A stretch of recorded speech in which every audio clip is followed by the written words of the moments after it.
Hi all, welcome to another episode in the Leading Safely podcast. Today I have a super interesting episode for you, and this time we're in the transport industry space with a truck engineer with a passion for heavy vehicle safety. Adam Gibson is a transport research manager for a national truck insurance agency. A mechanical engineer by trade, he's a transport advocate, a professional listener and an amateur speaker. Prior to what you're going to hear on the podcast, Adam and I had some fantastic conversations about the death toll in the transport and logistics industry. Despite him being an engineer, and no offence intended to all the other engineers out there listening in, but you can actually hear the passion in his voice for wanting to be different and do things better to help health and safety in that trucking and logistics space and to try and prevent and minimise the harm to those workers. So here is the episode with my friend, Adam Gibson. All right, so hi Adam, thanks for joining me on the Leading Safely podcast again. My pleasure to be here, Georgina. But as you know, I ask all my special guests three health and safety related questions. And that first one is, what do you think makes an effective leader when it comes to health and safety? I think there's really three things that make you an effective safety leader. Mm-hmm. Communication, that is absolutely the number one. If people aren't telling you that you're over-communicating, then you're almost certainly under-communicating. Yep. The second one is to be credible, that if there's a total disconnect between what you're saying and the reality on the ground, then it's not worth saying. And the final one is to be considered, that it can't be blanket edicts. If someone comes with a boundary case or an exception or something you haven't considered, give it the time. The answer might be no. Might be, hey, I know that's how you might be doing that at the moment, but here's the reasons why we're going to need to change. But show that you've given it that thought, that it's reasons, not rules. Mm-hmm. And if we can do those things, the impact we can have on safety outcomes is just so much more than our normal approach of preaching on high.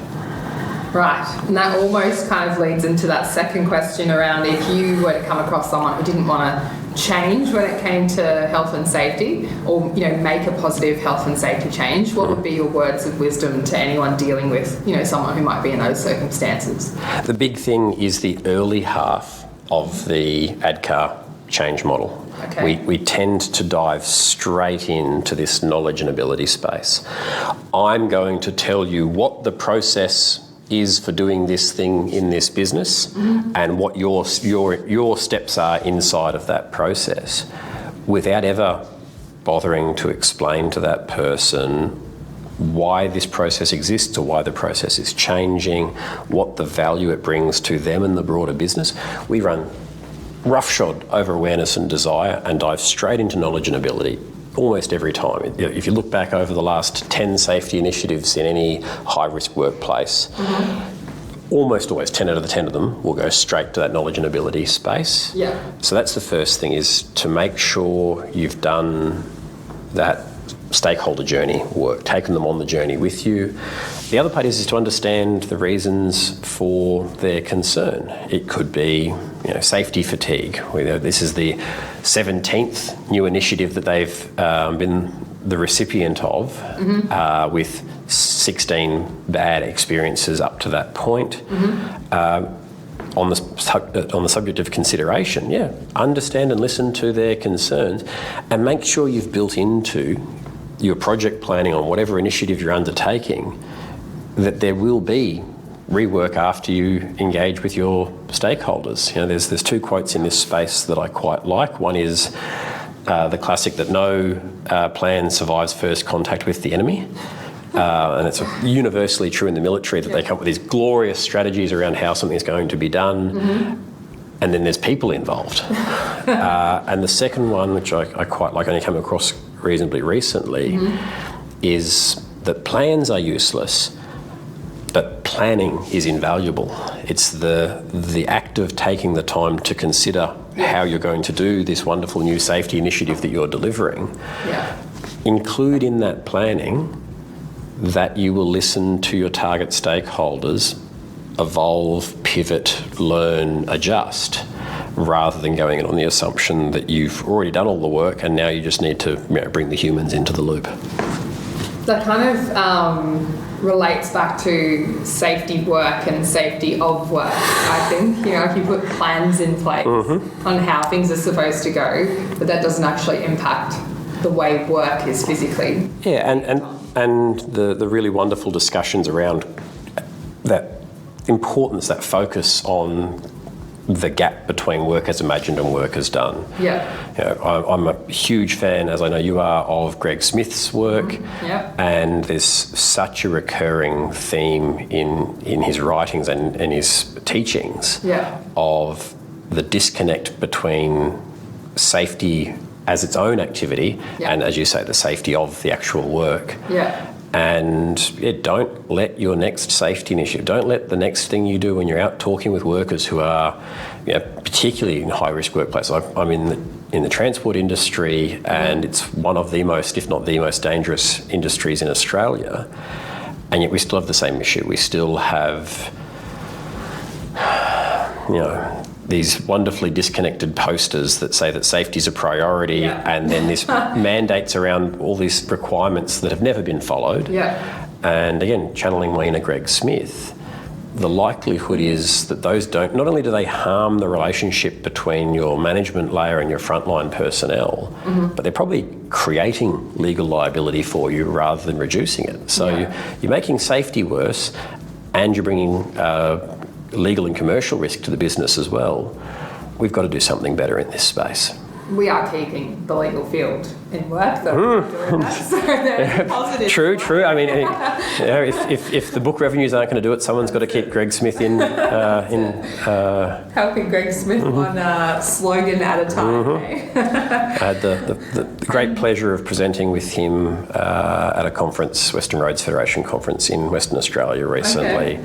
And it's so fascinating to see him wear those two hats at the same time. On the one hand, he's there as a lawyer saying, look, I'll take your money and I'll defend you when things go terribly wrong. But how about instead, today, together, we instead focus on things not going wrong. That's what the space is all about right now, though, like in general. It's about recognising the positive to prevent the negative, or to minimise, I should say, the negative from, being as bad as it could be. You can, highlight the positive. And, like everything that goes along with highlighting the positive to your workers is fantastic, the effects of doing that with your workers. And in terms of innovation, process change, whether that's productivity or safety or both, it impacts everything. Who is more likely to spot a way to improve your business processes than the people who are living them every hour of every day? 100%. Completely agreed. And final question, if you had as much money as you needed, as many resources as you needed, and you had to create something or invent something that would solve a workplace health and safety issue or matter, what would you create and why? I'm going to double dip here. Okay. The first one frustrates me deeply because it already exists. One of my leading causes of crashes, or leading mechanisms really of crashes, are what I'll call single vehicle untripped rollovers. A truck is going around a bend in the road, and the combination of the load and the dynamics of the vehicle, the geometry of the road, and the speed the vehicle is travelling at cause it to tip over and generally slide off the road. It's normally number 2 in my leading causes of crashes where our insured drivers lose their lives. And about mid-teens of all of our serious crashes in our portfolio.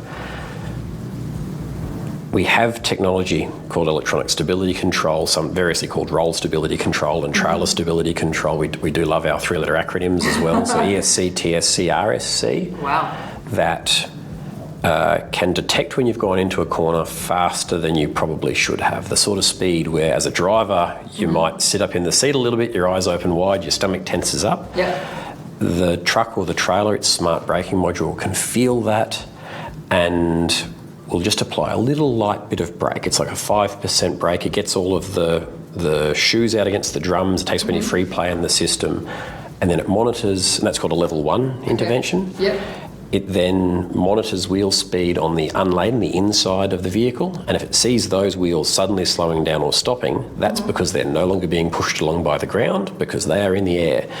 When it sees that, it will then do what's called a level 2 intervention, where it aggressively brakes the laden, the outside of the vehicle, hopefully, but not universally, avoiding a crash. It'll flash a light on the dashboard and whatever else. Now, on the one hand, it's really great that that technology exists and works when it works. Yep. But the thing I would invent if I had all of the power in the world is an effective way to capture the data those systems create. And they're there, the data is logged. In the little black boxes hidden under the trucks and trailers is this rich set of data on how many. It's honestly, in road transport, it's about the only near-miss data that I care about. Near-miss data tends to be this awful red herring in the safety space. This stuff is real. Okay. It's not some subjective judgment. It's a very dry, objective assessment of how close you were to pitching this truck off into the scenery. And it's logged. I have a time and a date against that. Yeah, wow. What I would love to see, if I had my way, is that probably via the telematics packages that are, almost every transport business has a telematics package installed in their trucks, that at the end of each shift or at the end of each week, probably, if I'm honest, a driver can pull up and see how many level 1 and level 2 interventions they're having. Level 2 should be very rare compared to their colleagues. So you can go and see how am I performing. There's a bit of a peer pressure element in that, trying to drive improvement.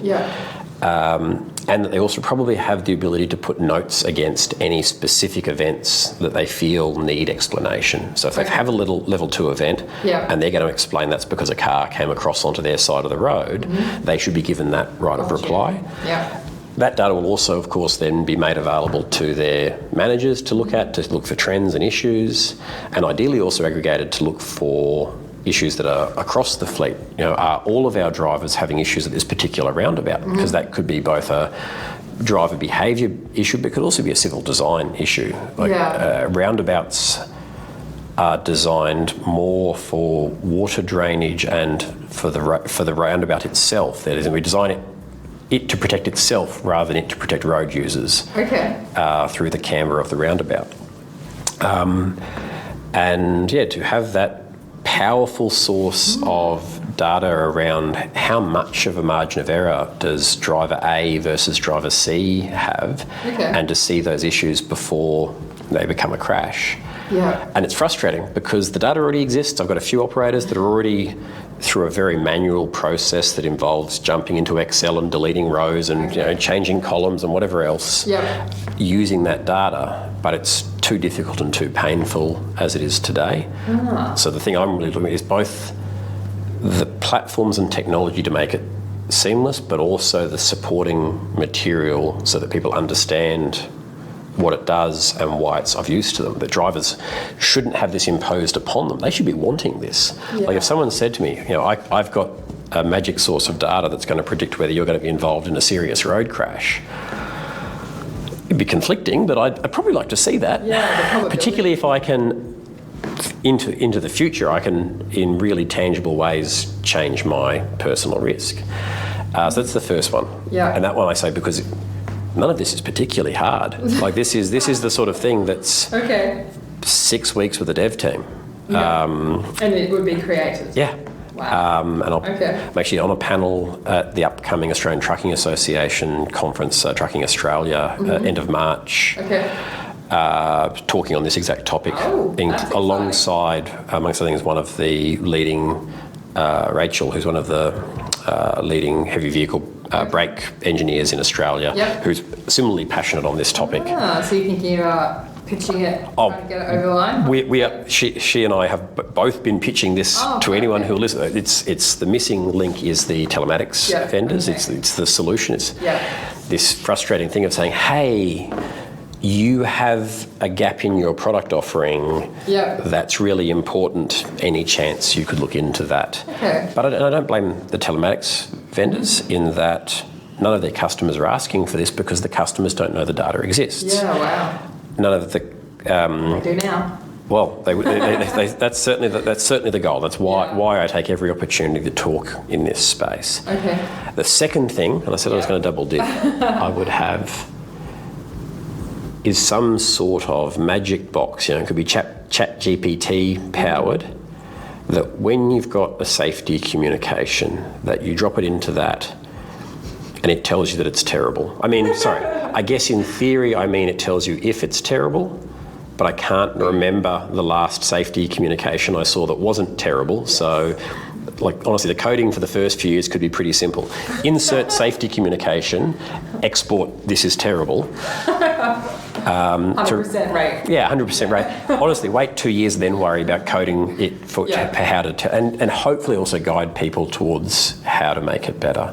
Do you mean hazard alerts, incident alerts, any communication that goes out to any organisation? Almost all. Every once in a while, you see something done really well. You'll see a communication around an incident where you're like, oh my, I actually understood what happened and why. Yeah. And it didn't go to simply blaming the frontline worker, but it's so rare and so unusual that honestly at this point you could just tell everyone that everything's terrible and it would be a pretty safe bet more often than not, because we have to improve how we communicate, and that means reducing your word count.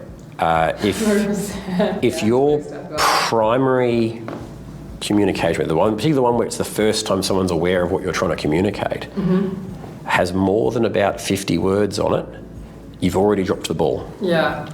If you don't have any visual support to it, if you're not going to bother, trying to visually communicate what went wrong and what could be done better. Yeah. I once read an incident report into a rigging failure where 2 master links going onto an open hook on a chain, and the first version of it that I saw had not a single picture and so they're trying to, in text, explain, which I guess I'm now doing by voice, that one of the 2 master links therefore ended up way out near the tip of the hook.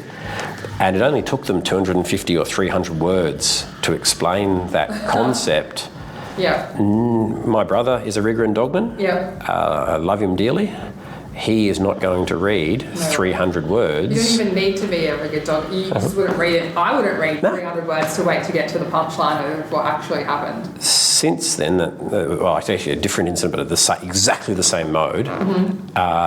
There's a Safe Work New South Wales communication that has a picture, and it shows an open hook, and it shows a master link just about way out, just on the last bit of the tip of the hook, in a picture that, honestly, you could just put that picture and a red cross next to it and not have a single other word in that document. Yeah. That's it. That could literally, in terms of effective communication, that would be it. Just a picture of a hook with 2 master links and a master link about to pop off the tip. Job done. Yeah. That every additional word that gets added beyond that is about making the safety manager feel like they're adding value, not about making the communication more effective. And we've got to stop doing that. Yeah, I think the other thing that sometimes gets missed as well is tailoring it to the audience. So I've worked for a trucking organisation actually that went for incidents and hazard alerts. It was a poster on a wall with a QR code on the bottom of it, and when you scan the QR code it would take you to the compass on whatever it was. It was just unfortunate though that a lot of the truckies that we were working with were age demographic were quite older, so 50s and above. A lot of them actually still had flip phones or bricks as their phone. My Nokia 3310 won't play this video. 100%. These guys were playing Snake in the quick room. So it's unfortunate that the management team had a fantastic innovation, great idea if you're working with a bunch of millennials who've got smartphones, who are fully digitally literate and can work with it. But from a truck driving perspective, and from any perspective, think about the audience that you're trying to target and what's going to be effective for those specific people, not for the general population, not for making you look good as a safety manager, none of those things. So it's not specifically safety related, although I think it would have a long-term positive impact on safety.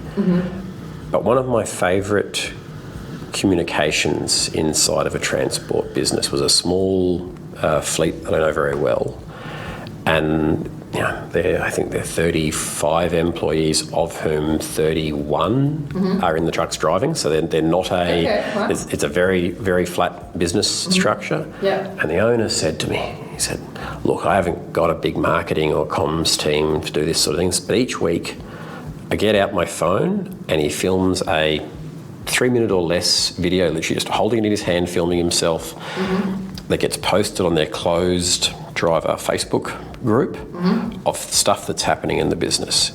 Hey, good news, we've had that gate at whatever delivery site widened, so access should be better there now. Shout out to Bob, he's having his birthday this week. That order of new Volvos that I mentioned a few weeks back has just been delayed. It's now looking like they're going to arrive in July instead of June. Things are going really well in the business. We only had one rejected delivery last week. Keep up the good work. I'll talk to you next week. That's great. And he was really apologetic. He was borderline ashamed of what he was doing. I'm like, mate. Ashamed? Yeah, because it didn't have, fancy overlays and didn't have, People don't need that. I'm like, every single week, your staff are seeing and hearing from you directly, seeing your values and your and your interest in the business and their lives. They feel empowered because you're telling them about things that happen in the business that don't relate to this. And so taking that to the safety communication space, don't overcomplicate it. Use the tools and the channels that are available to you. Fish where the fish are. Don't, as you say, it doesn't need to be a QR code in a video if you know that your guys spend 2 hours every day in the crib room watching the big screen TV, watching, I don't know, Channel 7 Sunrise. Or stick something up next to it, stick a second TV in, and the other big one is in their voice. That's true. That level. The best person to talk about an incident or a near miss is the person who had the incident or the near miss. And if you're saying to yourself, no, that'd never happen in our business, you have a cultural problem in your business. You have a cultural problem around trust and engagement with your personnel. Well, stop worrying about what else you're doing. You need to go and fix that cultural problem in your business. That's a big priority there. Identify somewhat unsurprisingly, that small transport business I mentioned doesn't have any issues around communication in their business. That's amazing. Off the back of a 2-minute self-shot video once a week. I mean, it's great as well from a literacy, from a teaching perspective, consultation perspective, like so many things that you said he's doing in that video alone, without the fact that it's a video, which is fantastic from a tech, perspective. But consultation, employee engagement, the fact trust, they're seeing him, that visible leadership space. It's brilliant. When he showed me it, I'm like, mate, I just cannot add anything that would make that better. You're just absolutely nailing it. And as I say, he was, I hope I've managed to change his perception of the impact of that process. Because absolutely loved it to bits. I'd love to see, and I didn't ask him the question, I wonder if any of the other drivers have ever uploaded a video themselves. Because that for me would be the true measure that you've landed best case. No, fantastic. And I think the invention itself, should have. Well, you're an engineer, so you create it, but you work with data all the time. The ESC side, I'm almost to the point of having to, draw a mock product up and say to the telematics vendors, look, if you won't make this, we will eventually find someone who will, and they'll be your competitor. Can we just please make this a thing? Amongst other things, the technology side's really straightforward in that the smart brake modules communicate over the vehicle's communication network, what's called CAN bus, as do the telematics systems. So they can already talk to each other. In fact, they already probably are talking to each other. I do know of one very small telematics vendor that is already doing this, although they're not doing some of the elements I mentioned around what I call driver in the loop. And that's one of the issues, and it's not just in road transport, but particularly apparent in road transport, is where we have safety technology, we tend to skip over the person that it applies to and give the data straight to their manager. Which, if we want to disempower, disenfranchise, and create distrust, let's do that. There is one heavy vehicle safety technology that does it better, which is a fatigue monitoring system called SmartCap that uses sensors on your temples to detect your ability to resist sleep, and then it uses your phone to do the processing, and so it shows you a readout in real time that on a scale of 0 to 100, you're currently dropping from 47 to 35 over the last half hour. Things aren't going well. You need to find somewhere to pull up and have a break. And it's got a driver facing, the person is in the loop. It's wonderful. Except it wasn't actually inspired vision on their part. I'm sorry, SmartCap. What I really think happened there is they needed the processing power of the phone. That's where their system operates. As opposed to getting the employee involved. And it was a coincidence or a happy happenstance, rather than some inspired piece of design. Outcome's great, so I can't challenge them there. But I don't think that they set out to differentiate themselves in that way, although it was a consequence of it. Okay, perfect. Well, they're very interesting kind of answers to those three questions. Normally at this stage in the podcast, our special guests get to talk about something they're passionate about. And I know there's a few things in the trucking and logistics kind of space that you are passionate about. What would you like to share with our listeners today? Oh, this is a tough one. I love Australian trucking. We are the best at it in the world. That we build the best and the highest productivity combinations, and by the best available data on heavy vehicle involved road deaths per billion tonne kilometres of road freight, just to geek out there a bit, it's likely we have the safest road transport industry in the world. So I don't want anyone to feel that I'm down or negative on the Australian road transport industry. But if we could do one thing better, is if we could just redirect 15% even of the energy we put into making really great trucks that are well maintained and really productive and, in my view at least, look really great, and put that effort into supporting our people and focusing on people more. That we don't put a particularly high value on leadership skills, on culture, on professional development. Driving, in my view, very much is that it is a professional task. But often you'll be driving $1 million worth of someone else's equipment in a high hazard environment, working entirely independently and autonomously for long periods of time. It relies on the skill and expertise of those frontline staff, but we don't really treat it like a professional task or as a high skill task. It's treated as a low skill commoditized job, and we do ourselves a great disservice there. So looking at, if you want to be a really great transport business, I've got a few of our customers that I'm very close with that are spectacular. I can see the data to see what their safety performance looks like compared to the average of the industry.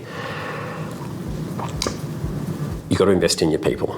That's your drivers, and that means probably building a pipeline of build your own drivers rather than assuming you'll always be able to recruit drivers with the skills and the licenses required. If you hire for attitude and train for aptitude, you'll get the drivers you want rather than the drivers that are available, and your driver turnover will drop. If you're looking at 20 or 25% driver turnover every year, the amount of time and effort you're wasting on having to recruit and worry about where you're going to find these people and onboarding and training them would be much better spent in supporting having better, happier staff in the first place. A few of my operators, I think of it in that top 5%, have effectively zero driver turnover. They'll say things when I ask about driver turnover. They'll say things like, well, we know that Harry's going to retire in 2 years' time, so we'll have to hire someone to replace him.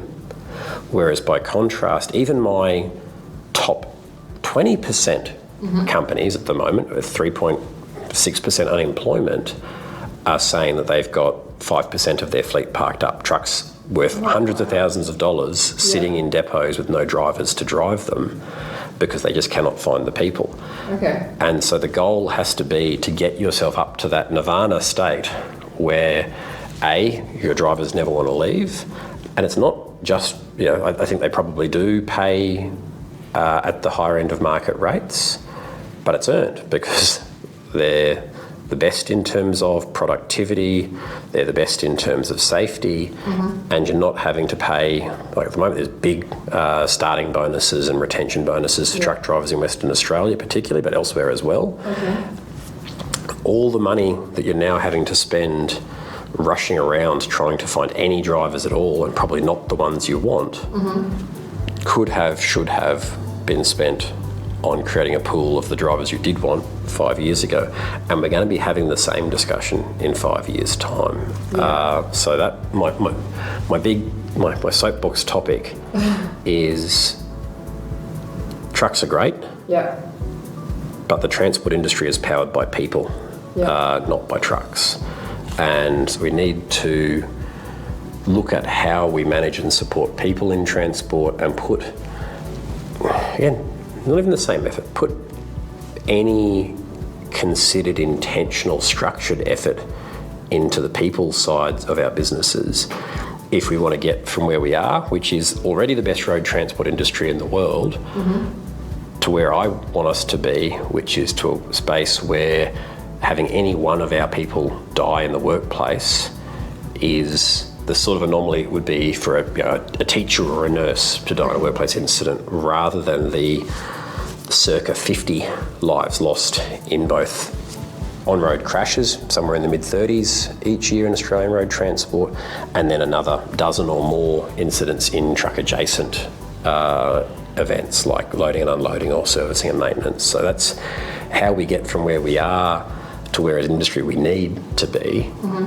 Isn't going to be better trucks, and I'm a truck engineer. I love better trucks, right? I'm gonna keep talking about better trucks.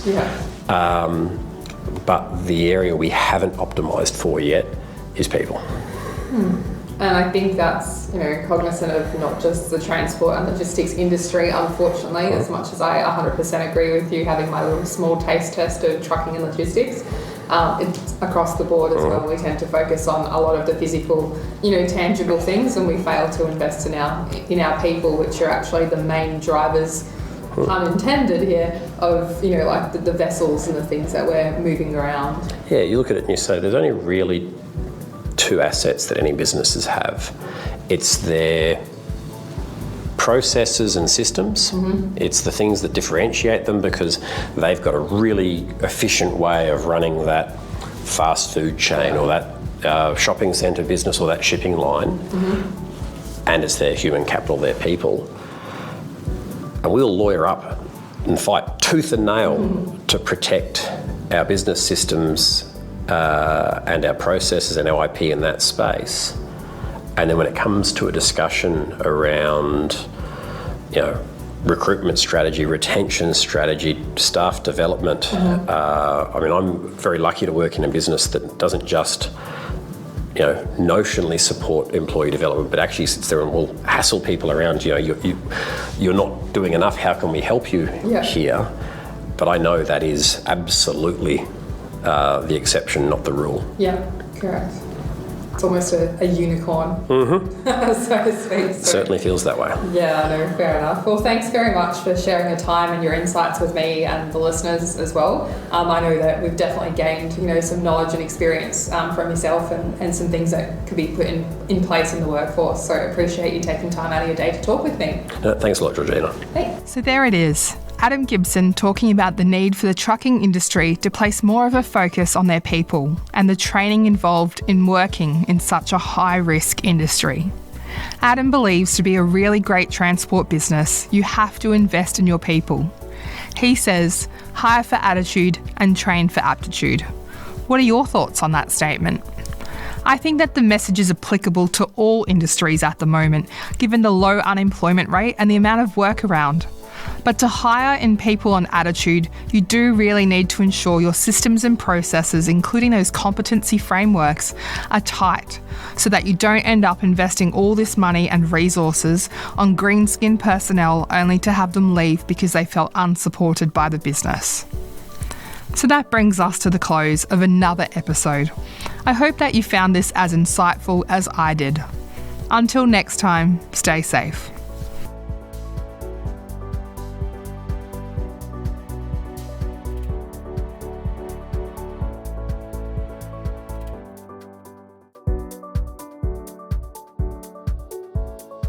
And Adrian as well, when you change your mindset, sometimes you don't necessarily need new tools. Sometimes you can revisit tools that you've previously used as well that have been implemented, but because the mindset wasn't in the right, area, it's now going to be effective. And I know I've been on sites before where they definitely did that. They went, in incident investigations, let's bring in a whole new methodology that was a very, very different way of thinking, as in an engineering way of looking things, as opposed to, say, the old school ICAM view. And the unfortunate side was it gave you the tool, it gave you, things you need to tick off, but it didn't change the mindset. So if you're dealing with safety professionals, you're dealing with frontline supervisors who don't have that engineering mindset, or that don't have the mechanical kind of, gauges and what happens when this happens and that kind of thing, it's just another exercise of completing the bits of paper, ticking the boxes, answering the questions, and you really haven't determined what happened and what you've learned from what happened realistically. You've just done an exercise in filling out a bit of paper, which is pointless in this day and age. Yeah, so I think you're right. And so if you change the mindset, you can potentially keep some of the tools. But I think some tools that people and organisations have used are so weaponized and so associated with negative outcomes and negative learning for workers. Yeah, you just need to put it out of its misery and ditch it.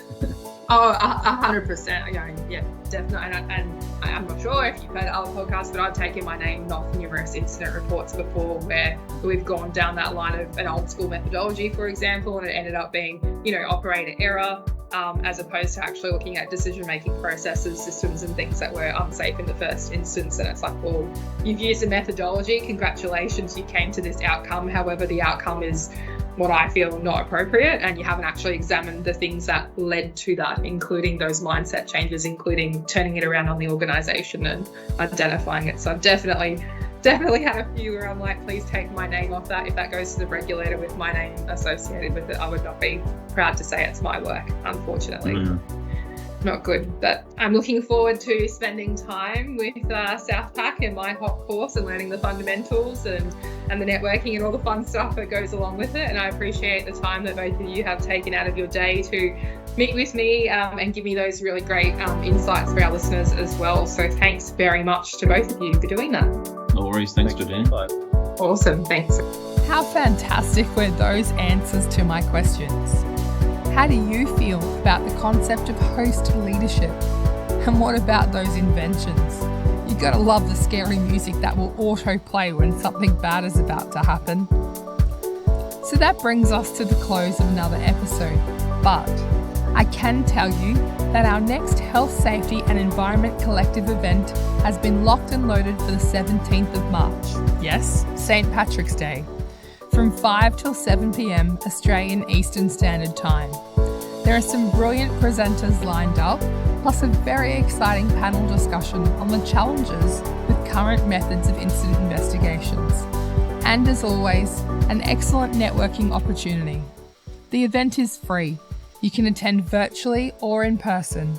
And remember that the aim of HSEC is to bring together professionals from any industry, in any position, at any level within an organisation, to share insights, knowledge, experiences and innovations relating to HSE with the aim of contributing to keeping workers safe. The event is live and you can register by going to hsec.au. That's hsec.au and clicking the link. Until next time, stay safe.